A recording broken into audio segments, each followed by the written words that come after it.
on YouTube. So if you are joining us from our YouTube channel, just let us know that you're here. Leave us a hi on the chat. And if you are here on Zoom as well, please let us know. Give me your introductions very, very quickly. My name is Aparna. I'm going to be your host for today. We have our speaker, Dr. Purshottam, who's going to take you through the session. So just let us know your name and the city that you're from. Yeah. Sanjeev, hi, good evening. The others as well, just leave us your name and the city that you're from. Like I said, my name is Aparna. I'm going to be your host for today. Yasir, hi. Sheikh, Alia, good evening. Sanjeev, good evening. Nice to have you guys. Okay, Sriram, Mangesh from Bangalore as well. Great to see all of you here. So people on YouTube, like I said, leave us a hi. Let us know you're here. We're about to get started with the session today.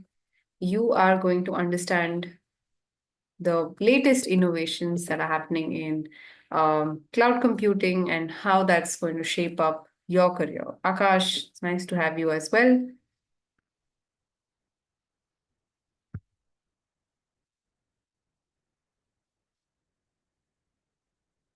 So that's going to be your agenda for today. Like I said, the latest career trends that are coming up in cloud computing, in the cloud computing domain, and how that's shaping up career opportunities in 2025. And to guide you through the session, we have our expert, Dr. Purshottam, who's going to be taking you through the session, helping you understand what these trends are and how you can leverage these trends and make a career in cloud computing.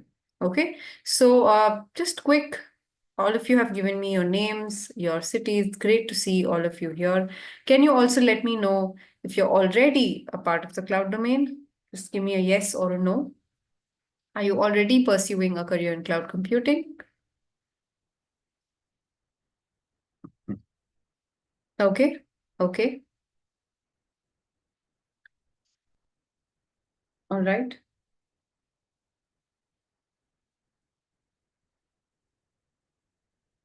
Mm-hmm. Not many of you actually. Right. Okay. Okay.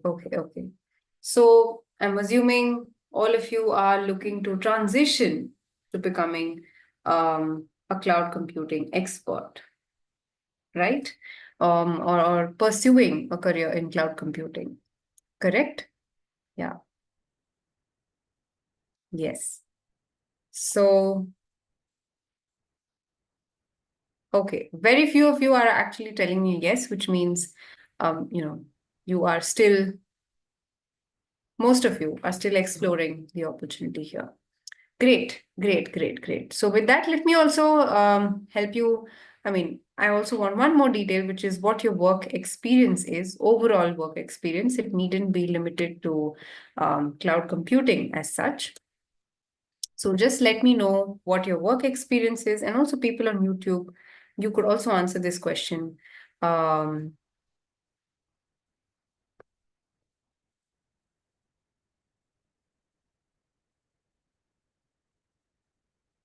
just let us know.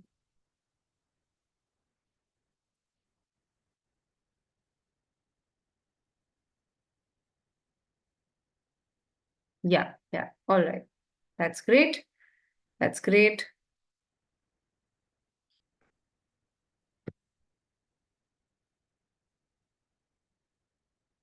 Hmm. Hmm. Hmm. Okay.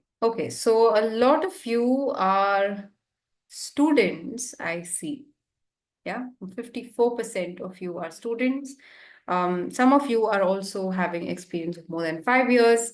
Some of you 0 to 3 years. Okay, great, great. Thanks so much for, all the effort, all the introductions that you've given us about your profile, about your work experience. So we're good to get started. Just some quick ground rules though. Make sure if you have any questions, please put them in the Q&A box, and we'll have them answered towards the end of the session. So let's say something comes up and we don't answer it immediately. Do not worry. Like I said, we'll make sure that it's answered towards the end. Okay. And also, because you've attended this session, we'll also give you a certificate of attendance, and that too will come to you in the next 24 hours after finishing this session. So we'll collect your name, we'll collect your full name, and we'll send you the recording link and the certificate in the same email. So you can expect a follow-up email anytime tomorrow, giving you a proof of attendance and also the recording. Okay, so don't worry if you miss something, you couldn't hear something came up at work or at home. Do not worry, you can check the recording out later.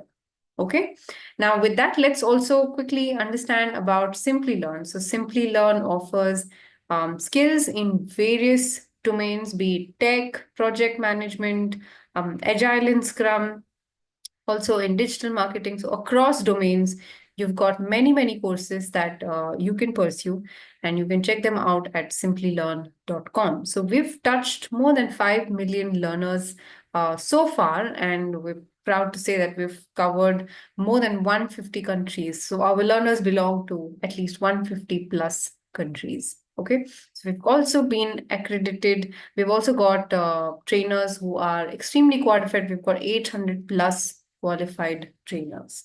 We've also won a bunch of awards in 2023 and also in the previous years. So head to simplilearn.com to just know about us a little more.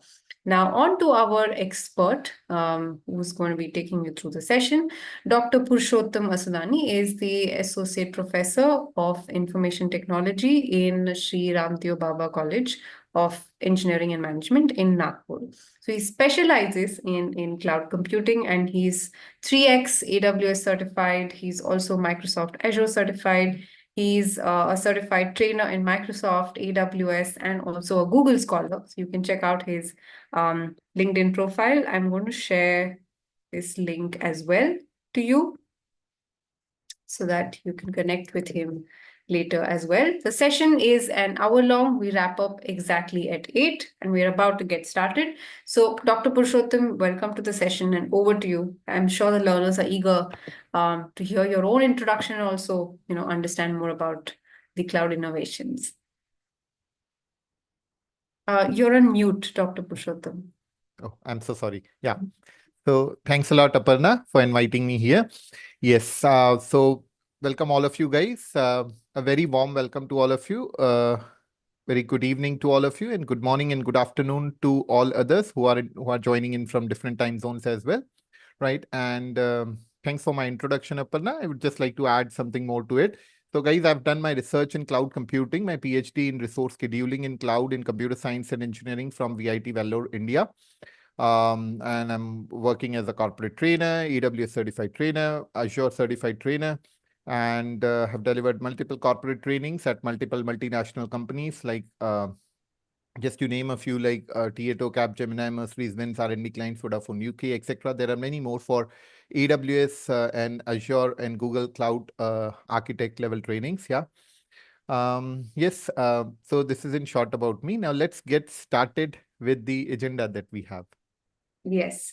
So you can take them through the various cloud innovations that are coming up. Yes. So see a quick overview on the cloud innovations. So the cloud technology is there from now quite some time, but it keeps on innovating. Okay. I mean, you will not see this technology just being stagnant. And that's why even the certifications in cloud, when you'll go and see the global certifications from the market leaders like AWS, Azure, when you get the certifications there, you have a time period, like 3 years, the validity for the certification. And again, you have to recertify yourself. The reason being because the cloud technology keeps on innovating, even with these cloud providers, the services that they offer They keep on adding the new features to their services, plus they keep on adding more services. Okay, so cloud technology, that's how continues to drive digital transformation across industries. And because it keeps on innovating, because it keeps on giving you new things, so that's why it is in the market and it is going to be there in the market. Correct. And 2025 will bring game-changing innovations. Okay, it will reshape how businesses operate. Already, you can see with the advent of generative AI, the chat GPTs and stuff, the things have already started changing. And let me tell you, these major cloud providers like the market leaders, AWS, Azure, they do provide a lot of good services in the AI domain, in machine learning domain. Like you have OpenAI service with Azure. That is what Azure has got it tied up with OpenAI, and then they are something that gives you Chat GPT. Okay, so there are a lot of innovations that are coming in, and so 2025 will be a game changer, let me tell you. So that's there. So let's explore the top 5 innovations. Okay, the first one is edge computing. Okay, now, what do you understand by edge computing? Okay, so edge actually processes the data near the source, that is on the edges. Okay, example, IoT devices. So instead of relying on the centralized cloud servers, like if you have to process the data for your embedded systems, for your IoT devices. So if you get into the cloud and get your data processed from the inner core of the cloud, it can take more time and the latency will increase. So it is always better and it is always faster to get that data processed on the edges itself. Correct. uh, for the IoT devices. And that would be near to the source, correct? So that is where edge computing has a lot of advantage. Okay, and why it would matter in 2025? Because faster data processing is always required for real-time applications, and more real-time applications are coming into picture, and you want faster data processing. And as I told you, if you want faster data processing, get it processed on the edge itself, and it would be processed pretty faster. So that would reduce the latency for industries like healthcare, even for autonomous vehicles. Because see, I mean, with the advent of Gen AI, with the advent of AI in picture, you see autonomous vehicle, you study the principles of responsible AI and stuff. So autonomous vehicles are there in picture now. Okay, self driving cars.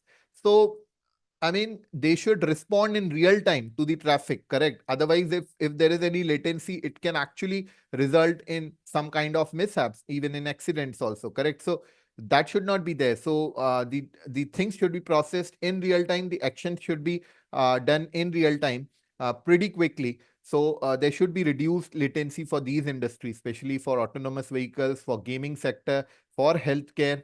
Think about games like think about the days when you used to play games, and then there was some lag, there was some delay while you used to process it. But now with the advent of AI and with the advent of edge computing, when where the data can be processed on the edges, you see even when you are playing the games, it is pretty seamless experience. Okay, you don't see lags, you just see it getting done in the real time without any lags and stuff. So that is very important for these kind of industries.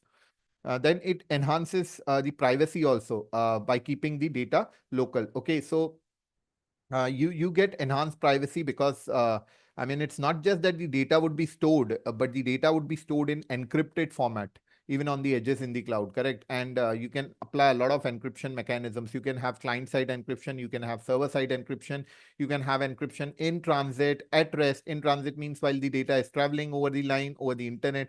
At rest means while the data is stored in the server, correct? So yeah, there are a lot of encryption mechanisms to keep your data secure. Examples can be like smart cities are there, autonomous drones are there, correct? So all these needs computing pretty fast. So there the computing can happen on edges. Plus you have industry IoT applications. Let me tell you, it is a hot cake of research also, industrial IoT for predictive maintenance, correct? So yeah, there also the computing happens on the edges. Yeah, so that's the first innovation. Right, great. So people giving the introductions, thanks so much. Now we are on to understanding the second innovation, which is cloud native AI integration. Correct. So yeah. So see, as I already told you that AI, it's there. And now it has been integrated with cloud itself. Okay. So cloud native AI integration is something that is the game changer. Okay. And let me tell you, as I told you that cloud has integrated AI. So that means these market leaders like AWS, Azure, they have got a lot of great services for AI related services. Like in AI, you have a Bedrock and stuff like that, a SageMaker, okay, the machine learning AI related services. Plus in Azure, you have machine learning studio. And let me tell you, when I talk about, let's say, machine learning studio in Azure, so it's an umbrella actually. So it will give you a solution for all the branches of AI. Because in AI, you have a natural language processing, you have computer vision, you have machine learning, you have generative AI, you have deep learning. So all of those, for all these things, you have the services provided in Machine Learning Studio in Azure. Okay, so great. I mean, all at one place, integrated with cloud. And the good part of getting all these services at one place in cloud, AI related services, is that the things are admittedly offered to you. You just have to use them, isn't it? You can use it in your code as well. Like whenever you create, let's say, a machine learning resource in Azure, you get a key and an endpoint, and that you can integrate in your code, and you can use that resource, correct?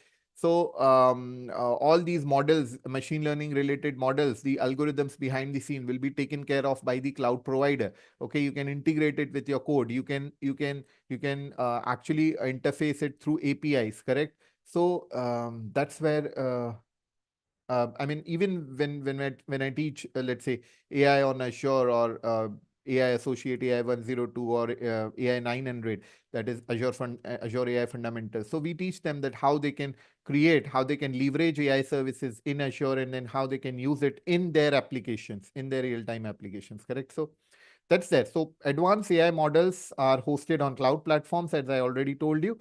That's integrated seamlessly for on-demand intelligence. And why it would matter in 2025? Because we are in the age of AI, correct? And when the cloud is providing you all the AI related services on your fingertips in one go, you can integrate it in your applications with least effort, then it's going to, I mean, it has already made your life easier, isn't it? Quite easier and quite effective also. Okay, so AI powered predictive analytics will drive business decisions.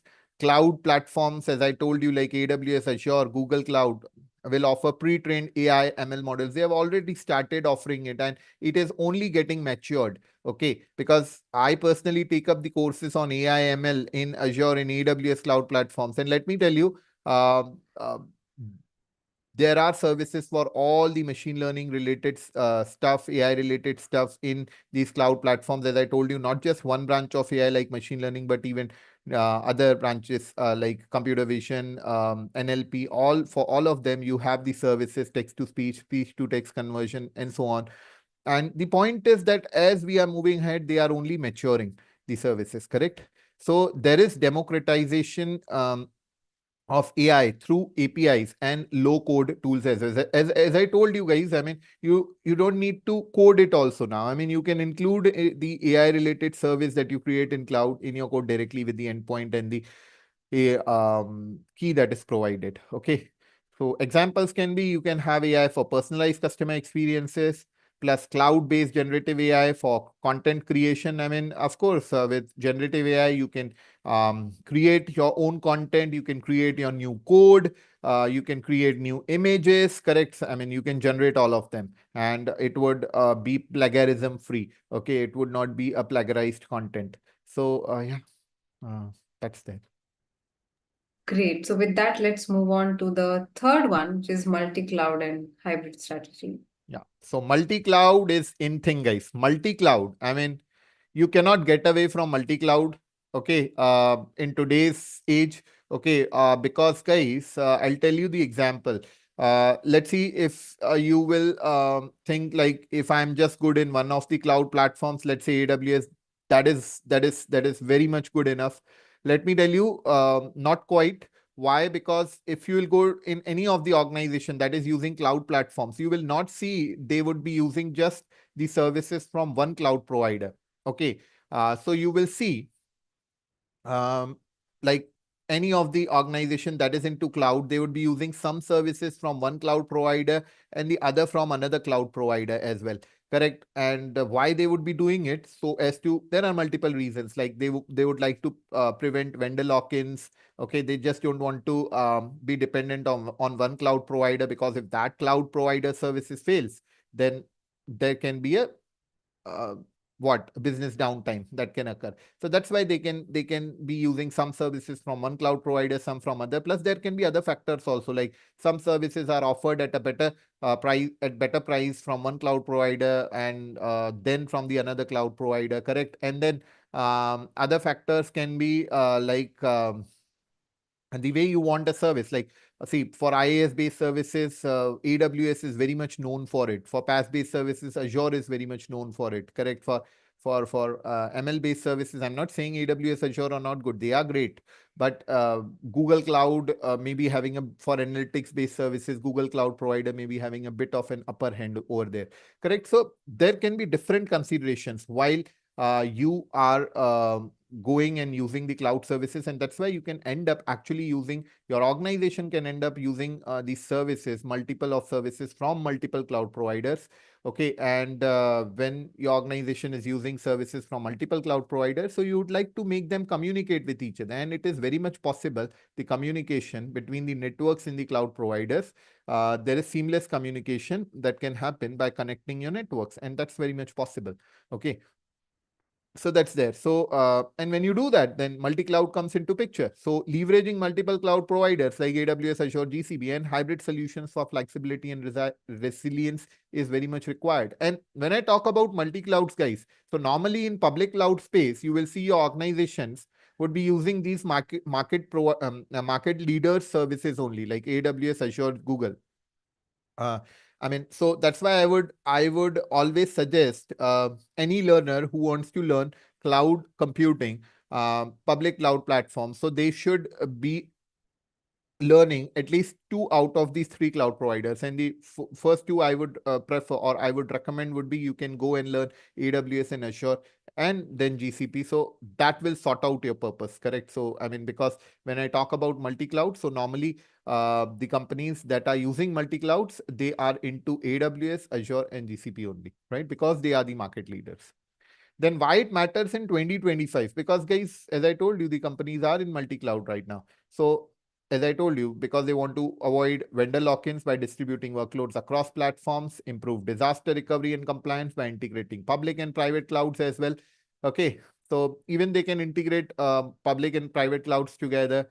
Like private cloud is just owned and is for the employees of a particular organization and owned by that organization only, or is leased by that organization, but is for the that limited to that organization employees only. So maybe your organization is very sensitive about their very sensitive data. They don't want to move it to public cloud, so that they can have it in their private cloud, and the other data they can have it in public cloud. And that way they can save on the cost also. And then there will be a communication between that private cloud and public cloud, forming multi-cloud, forming a hybrid cloud in picture. So that enables seamless transitions between on-premises and cloud environments also.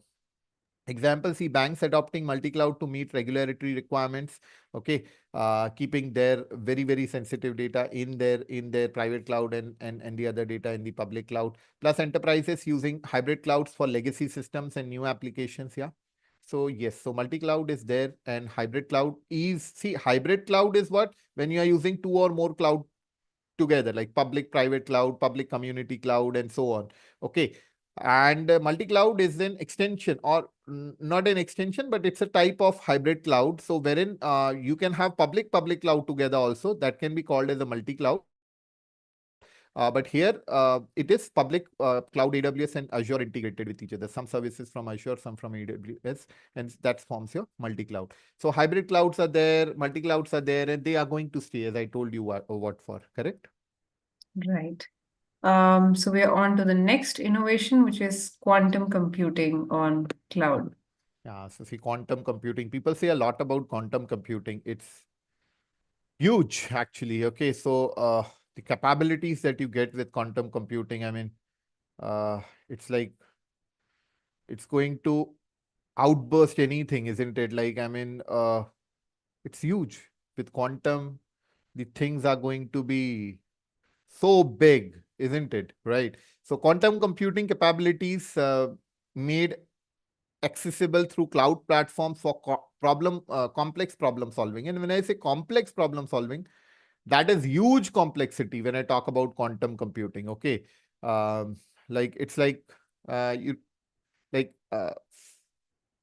in like quantum computing, normal computing and quantum computing, if you'll compare, so it's like uh, quantum computing is a human creature, and normal computing, it's an ant. Okay. So a human creature looking at an ant. That's how, I mean, so it's huge. Okay. So with the advent of cloud, it's like uh, you can actually integrate quantum computing. You can quantum computing capabilities made accessible through cloud platforms makes the problem solving very, very, very easier. Correct. So that's going to matter. So it's going to solve problems beyond classical computing capability. So with classical computing capabilities, you cannot think about solving those problems in such quick time. Okay, as you can do it with quantum computing.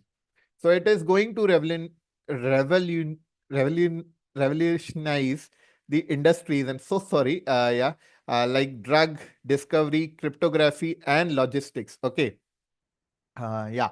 So see, I mean, because when I talk about cryptography, so you keep on adding more what complexities. I mean, um,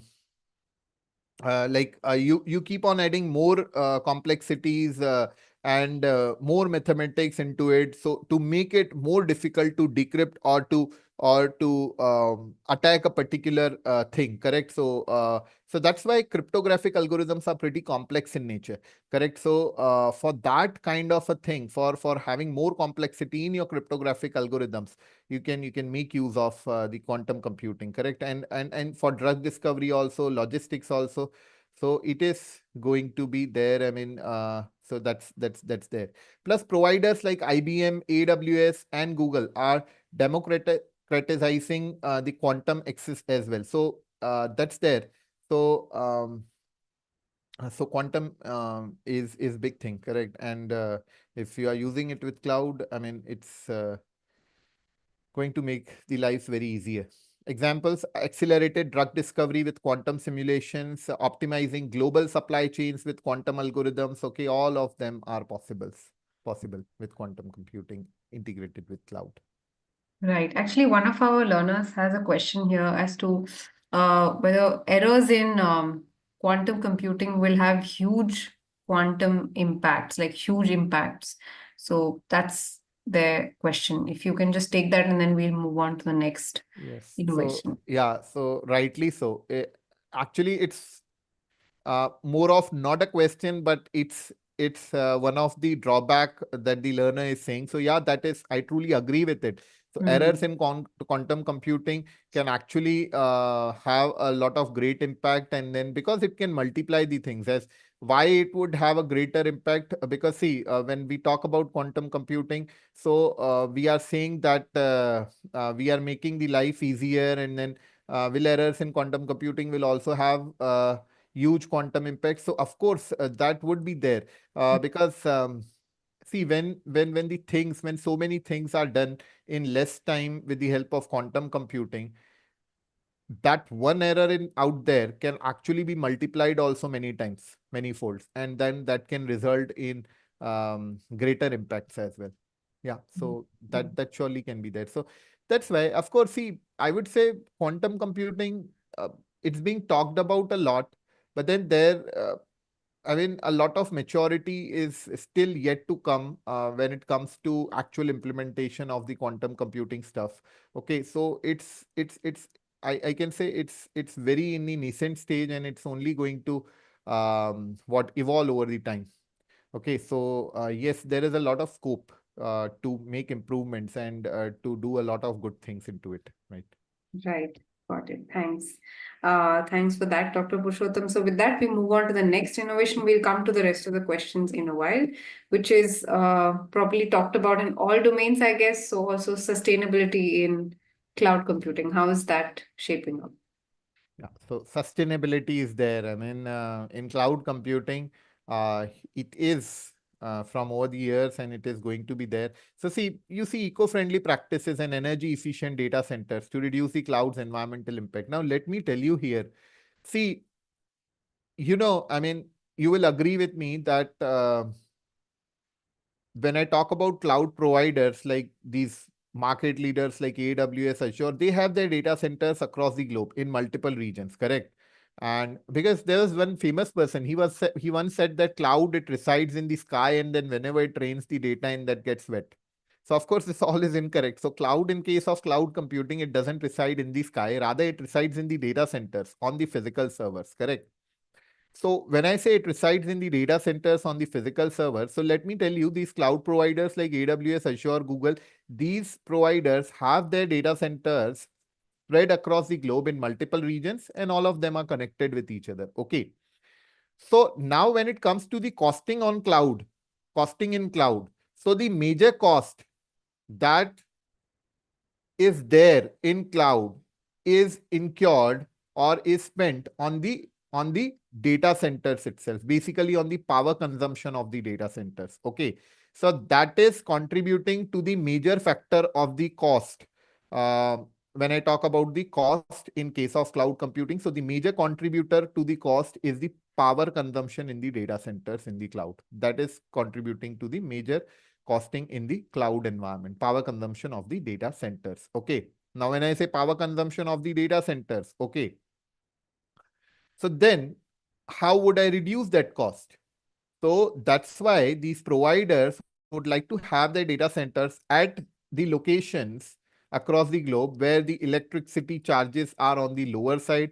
That is in the outskirts, they would like to have their data centers. Plus, they also would like to go with the practice of go green, energy efficient data centers, okay, and solar data centers, correct? So that way, even it will not impact the what um, the society also, the nature also, correct? It would have less harmful effects on the nature as well. Plus, at the same time, even the costing of the cloud providers will also improve. Like the costing would reduce. Okay, so that's why they always think of new methods of providing energy efficient data centers, correct? So there are a lot of mechanisms, as I told you, have the data centers in outskirts areas where there are less electricity charges. Plus, then go green, have eco-friendly, have solar-based energy for data centers. Then even inside the data center. Now, this is about how we would have the energy in our data center. But then the energy that is coming to our data center, how we can efficiently utilize that energy. So for that, there are multiple mechanisms that are being followed. In fact, it's an area of research. People are doing their research into it. I have also explored it a bit, like energy efficient data centers you have. So in that, what you do is you apply multiple mechanisms like VM consolidation. Okay, now what do you mean by VM consolidation? So basically, uh, if let's say there are two physical machines and two VMs are running on one physical machine and one VM is running on another physical machine. Okay, so both the physical machines are on, they are running, they are consuming the power. But then on the first physical machine where two VMs are running, the third VM can also run on that physical machine. So in VM consolidation, what happens is the one VM that is running on another physical machine, let's bring that VM from that physical machine to the first physical machine. Okay. So that way the first physical machine will start running three virtual machines then. Okay. And the second physical machine will not have even a single virtual machine out there. So then you can actually shut that down, the second physical machine. You can shut down that second physical machine, and then you can save on the energy of that, correct? And of course, the cost that you would incur on the energy of that physical machine. Okay, so yeah, so techniques like VM consolidation, plus there are other techniques that are applied so that you can save on the energy, and that's where you can have energy efficient data centers as well. Okay, so eco-friendly practices, as I told you, plus an energy efficient data centers to reduce the cloud's environmental impact is what matters, and that is an hot area of research also, and people are doing, and there are a lot of mechanisms like VM consolidation and others that I told you that are being followed for energy efficient consumption in the data centers. Now, Right. why it matters in 2025? Because of course, there are growing pressure to align IT and ESG goals also. Plus, energy efficient architectures powered by renewable energy, carbon neutral cloud services offered by major providers. So that's there. And that's why, see, I mean, although there are mechanisms that are being applied to have energy efficiency in your data centers, but there's always a scope of improvement. And because the major cost in a cloud is on the data center power consumption only. So it is only going to improve. Okay. And you can also give your contribution as in how it can be improved. So data centers are running on 100% renewable energy examples. So that's a good thing, how you can have energy efficiency. Then advanced cooling systems, reducing energy consumption. So again, that is reducing the energy consumption. Plus these systems can be optimized to reduce the energy even further. Yeah. Right, got it. Thanks so much for taking them through the 5 innovations. But a lot of students and learners will have this question as to how they can stay ahead and how they can be prepared for these innovations. Yes. So let me tell you, even the last innovation that we talked about, that is energy efficiency, energy efficient cloud data center. So if you will ask me, or if you'll think about it, you will feel that it is going more towards the electrical side of the things rather than the computer science engineers, if they would prefer it. So, but then see, today it's an era of multidisciplinary things. So when I talk about energy efficiency, it goes into electrical domain also. Plus, at the same time, when I'm talking about cloud and computers and data centers in picture, so there is computer science also into picture. So it's a multidisciplinary area, right? So how you can stay ahead? So you can stay ahead by learning continuously, correct?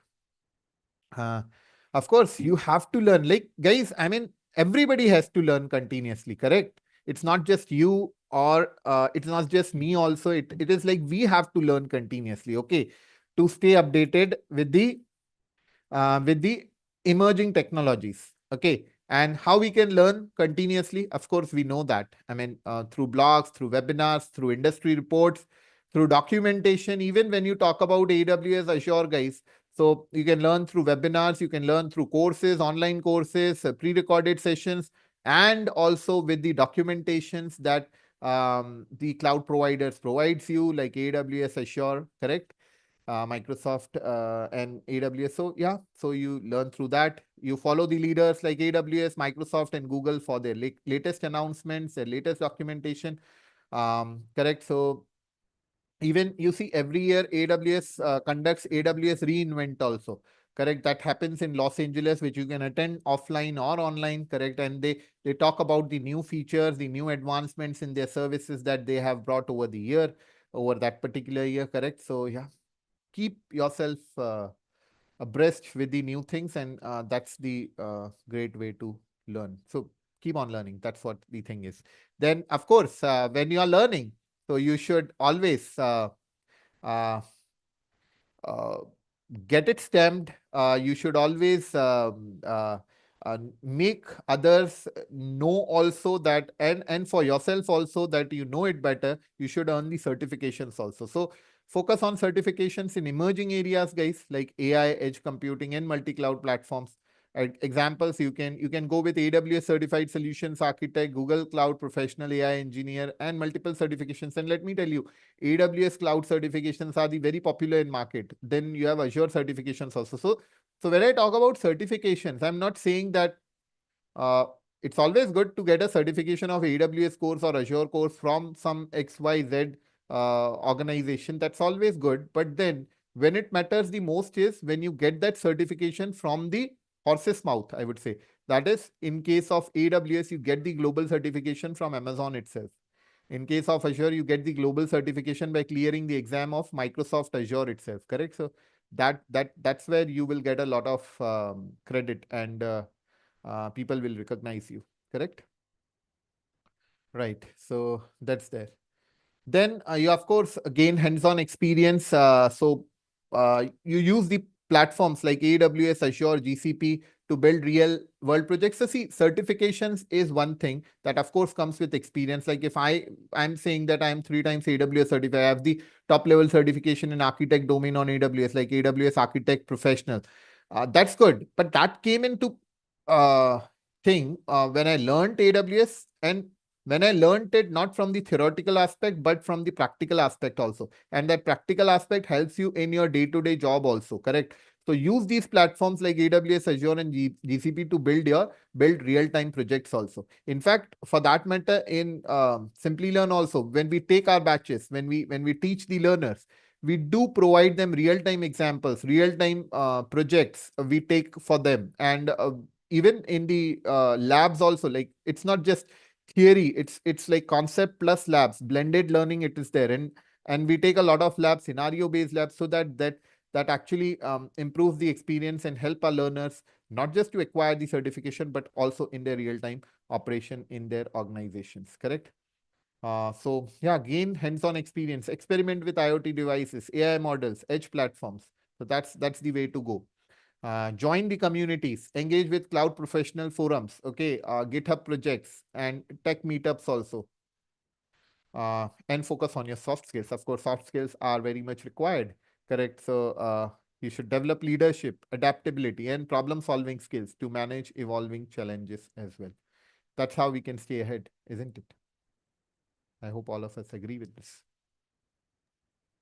Yes, absolutely. I think all of these steps are also actionable, simple, easy to follow, I guess. So I think these are your tips and also how you can stay ahead in these innovations.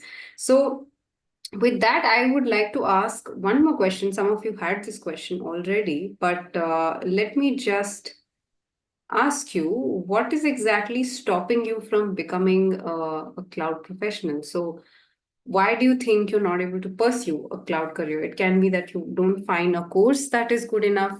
It can be that you don't have the practical exposure. Also, people on YouTube, you could use the live chat here to let us know what is exactly stopping you.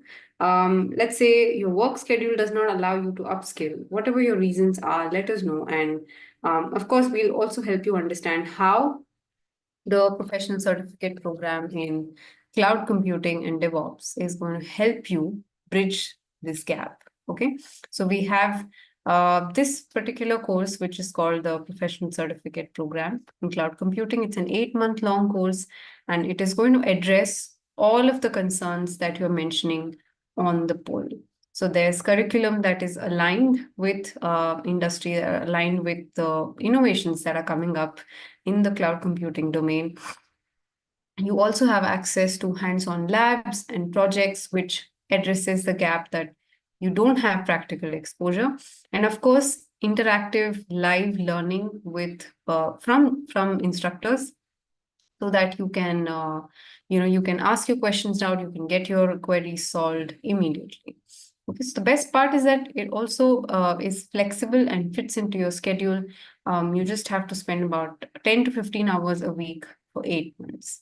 Okay, so this is delivered in collaboration with Ian ICT Academy, IIT Kanpur, and so the course curriculum is designed in collaboration with AWS and Microsoft Azure. Okay, so let's look at your poll responses. A lot of you feel that you don't have the practical exposure. Now, let us understand what this course exactly offers and how you are going to be bridging this gap. You will have to just give me a moment while I open the course page. Okay, and I'm going to be showing you all the details about the course here. And of course, yes, we will be sharing the link to the course page as well. So just give us a moment while we are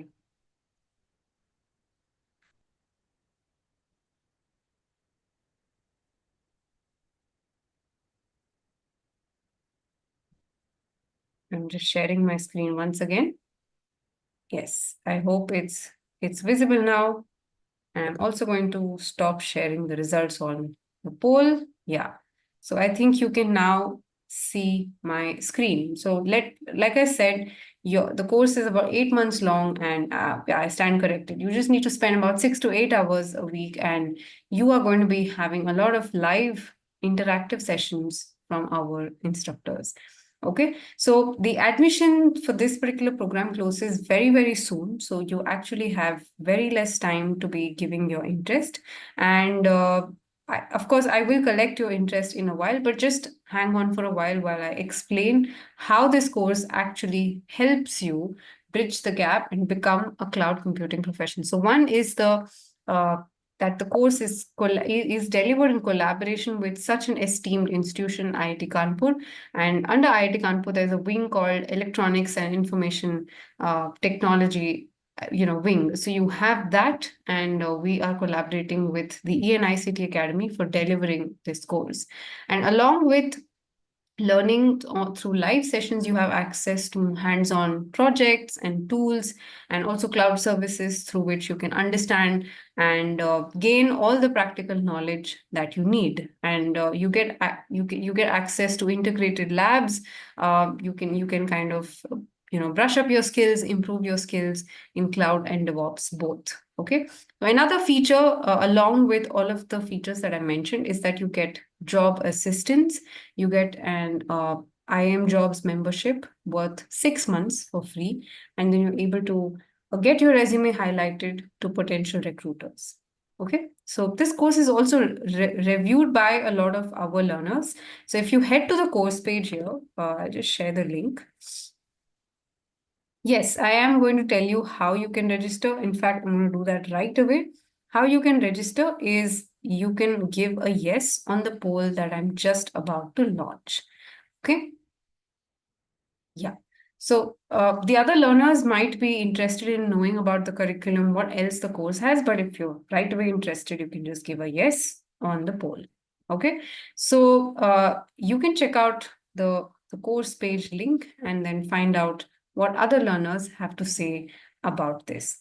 Okay. So Dr. Purushottam, if you can just take the learners through the course curriculum here, I'm just, Yeah, yeah. sure. So yes, so basically in the course curriculum that you can see, we'll first go through the foundations and preparatory model on AWS and Azure. So that will talk about AWS Solutions Architect course. So the first course that you will take it up will be on AWS Solutions Architect. Then there is going to be so in AWS Solutions Architect course, we'll talk about the AWS related services that will help you for the architect level certification as well in AWS. Then you have the second course on version control and CI/CD with Jenkins, that is continuous integration, continuous deployment pipeline with Jenkins. So there'll be a lot of labs, scenario-based labs in this course, plus in AWS Solutions Architect course. Then there'll be configuration management course with Ansible and Terraform. So the second and the third course actually talks about the DevOps tools. Okay. And of course, there'll be a lot of hands-on onto it. Then the fourth course will be on containerization with Docker. Again, that's a DevOps tool, so you can do the containerization with Docker. Okay, that is Docker containers, and container orchestration with Kubernetes then comes in as the next course. So, containers and Kubernetes are quite hot thing in the market. Right now, which are the what the DevOps tools that supports automations, correct? And then you have the next course on what that is on monitoring in DevOps, correct? So how you can do the monitoring in DevOps, what are the different tools that you can use like Grafana and so on. Okay, so that can help in monitoring.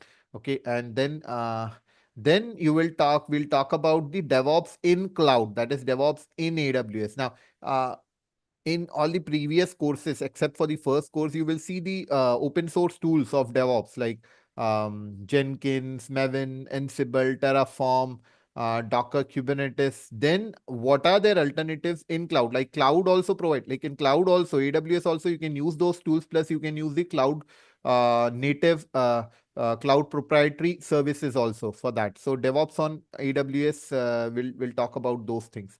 And then you'll talk about the Azure. We'll go to Azure and we'll study AZ-104, that is Azure Administrator certification course. Okay. And that will help you to prepare for AZ-104, Azure Administrator course. Okay. And once you're done with all of these things, then finally you will have a capstone project. Now see, all these courses will be having their course and projects. So that is one thing. That is also real-time use case based projects that you'll have. But apart from that, in capstone project, you will have one big project that would be a project that will include the services from multiple courses, like from AWS, Azure, and so on, DevOps related services as well. And that would be integrated in one problem statement, one project, and that would mimic the real life scenario. Okay, so that is something that you will have in capstone project. Apart from that, guys, there'll be electives also, like cloud computing academic masterclass. Okay, that you have, plus generative AI masterclass. Okay, so cloud computing academic masterclass, you will have it from the IIT faculty itself. So these are elective courses now. Okay, so if you wish to opt for them, you can opt for it with no extra cost. And that is, but if you don't want to go for that, you can opt out of that as well. But the compulsory stuff that we mentioned before elective, so that you always have to take it up to complete this program. Of course, yes. So someone asked about the course fee. I'm just coming to that. So these are the tools and the various skills that you're going to be learning. I'm just going to zoom in a bit so that you are able to see. People on YouTube, you can just click on the link in the video description and know about the details of this course. But if you're watching us on Zoom, you can just check my screen here. You get access to so many tools, and that's how you gain the hands-on experience. You've got program advisors who are IITK faculty, who've got immense experience in the field, in the domain, right? And so also, Dr. Purushottam, someone had this question about whether they need tech knowledge to become a part of cloud computing domain. So is that true? And also, can you take them through the various prospects of the cloud computing domain here? Yeah, so see, basically, when you talk about whether you need to have tech knowledge, so if you have tech knowledge, if you are from the technical background, that is always a plus. That is always good. But then at the same time, I would like to tell you, even if you are from a non-technical background, still you can enter into the domain of cloud. There are few prerequisites that you may think of going in. That is, you should have some good knowledge on operating systems, on networks, computer networks, and when I talk about operating systems, so maybe on Linux OS and stuff. And as I told you, on computer networks, if that much is good enough, then you can get into this. Even if you don't have that, in the programs here, we do cover up that knowledge also, so you can get into this. Okay, but if you ask me about the prerequisites, if you are from a non-tech background, so maybe some introductory concepts of cloud computing and operating system concepts a bit, and the computer network concept. But even if you don't have that, that can be covered in the course here. Correct? So Got you it. can get it. Got it. Got it. Great, great, great. So as you can see, someone has also asked this question. I mean, just to answer and also extend to what Dr. Purushottam has said.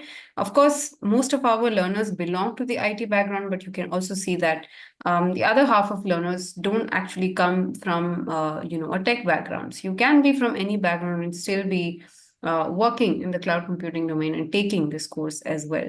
So the process is very simple. All you need to have is some work experience and also a bachelor's degree. Remember that IIT Kanpur is kind of insistent on these criteria. So I'm not sure if you will be taken in if you don't meet these criteria. So it's better that you have some work experience, 1 or 2 years of work experience, and of course you should have completed your degree here with a certain level of marks, right? So the process is very simple. You fill out an application form, and this is there in the course page. You will be, once you click on apply now, you will be directed to the admissions form. And then there's a review that happens, and then you are offered the admission. So for this, you can just also straight away click a yes on the poll to be reached out by a learning advisor, and then they'll contact you, help you understand all the details of the course, and then you can finish your application. Okay, so the fee is 1,49,998, and but the good news is that you've got installment options, you've got EMI options from different providers, so you can also get these options clarified from a learning advisor. Okay, so if you've selected a yes, remember that you will be contacted. And also, if you want to straight away apply, you can do that here as well. There's nothing stopping you from doing that. Remember that your last date is 28th of October. Okay, right? So with this, I think we're done with explaining the details of the course. You can also check out the brochure here by clicking on download syllabus. Okay, right. So let us take the questions now, questions that we've got. Leon has a question. He's got 15 years in IT.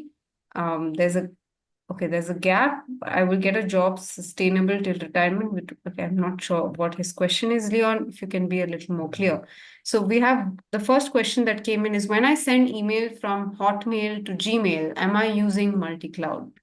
So, I mean, like, see, it's not exactly, I mean, you say, when I say I'm using multi-cloud means I'm getting into the cloud and I'm using the services of cloud. Like let's say I'm using a web app from Azure and maybe Elastic Beanstalk service from AWS, and then I'm communicating between them. So that is multi-cloud for me. But here, if you're using as a user, when you are sending your data from Gmail to Hotmail, so of course it is going to multi-cloud. So that way you are using the multi-cloud, but then technically you are not using it. That is being used behind the scenes for you. But when you are into cloud, when you're learning cloud, so you come to know that you create a network in AWS, you create a network in Azure, and then when you communicate them with each other using, let's say, the site-to-site connectivity, so there you are actually using it by doing it yourself. Here you may be using it behind the scenes, but then you are not doing anything. It's being done by the provider for you. Okay. Yeah. Okay, got it. One more question by the same person. How do you compare Amazon Azure and Google Clouds? Which one do you recommend for an NGO of a medium size? I'm assuming this person is working in an NGO or owns an NGO. So which one do you recommend? So see, basically now, if you'll ask me, it's a very difficult thing to answer actually, that which one would you recommend for an NGO?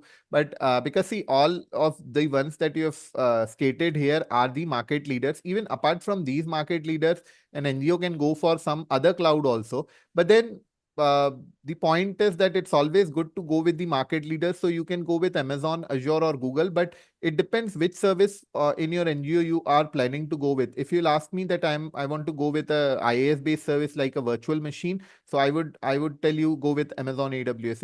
If you're saying I'm going to use a PaaS based service like a web app to take care of the thing, so then I can say you go with Azure based service. But then if you want just one answer from my end, then you can compare the cost and go with it, or otherwise even that is also not in your mind, the cost thing, then you go with AWS. That's what I would suggest you then. Right. Great. I hope that answers your question. Manoj has a question. What about Oracle Cloud? Yeah, so that's what I told you, that Oracle Cloud and other clouds are also in picture. So as I told him that if you are thinking about from your NGO perspective, so you can even think, I mean, you can compare with other clouds also like Oracle also. But if you'll ask me the popularity of Oracle or stuff like that, so Amazon, Azure, and Google are the market leaders. Oracle is way behind them. And how I say, I mean, it's not me who is saying it. It is the market. There is basically a research organization that is Gartner, that rates the different cloud providers. It has a magic quadrants, 4 quadrants it has got. Niche players, visionaries, and there's a leader quadrant. That's the topmost quadrant. So in the leader quadrant, you have these 3 cloud providers: AWS, Azure, and Google.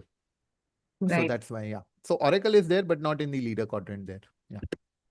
Understood. One more question we have is about, okay, this person has completed BSc Maths, but I'm not interested in coding and teaching.